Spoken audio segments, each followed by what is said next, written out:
Your blog should be chock full of great content that keeps your readers engaged and coming back for more. That's why it's so important to make sure you design your site in a simple, organized fashion. I'm Darlene, this is Emily, and we're going to share some tips for designing your blog. Let's start with the header, which is the first thing your visitors are going to see when they navigate to your blog. It sets the tone for your content and gives your visitors a feel for who you are and what your site is all about. Your header should include the name of your blog and a descriptive but brief tagline. Tell visitors what's in store for them, what your site's about, and what problems your content will solve for them.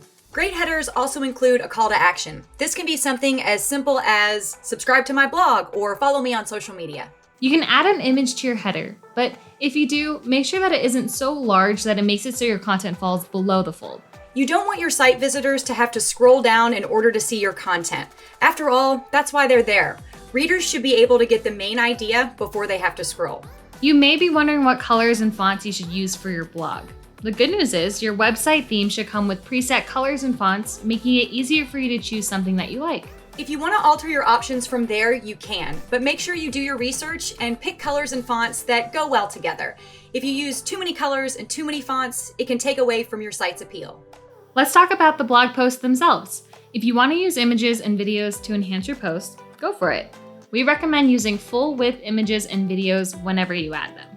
This keeps the site design consistent, simple, and clean, and actually helps the eye flow easily over the page. As you think about your page layout, think about how you want your menu structured.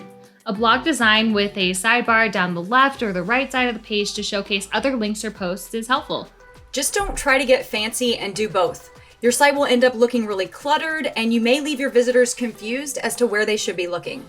Another thing you should include on your website is an About Me page or a section that lets your readers know who you are. Share a picture and a little bit about yourself. You'll want to show this at the top of your home page or make it its own page and add a link in the top level navigation. Good design can take time, so start with something that works and don't be afraid to change it up.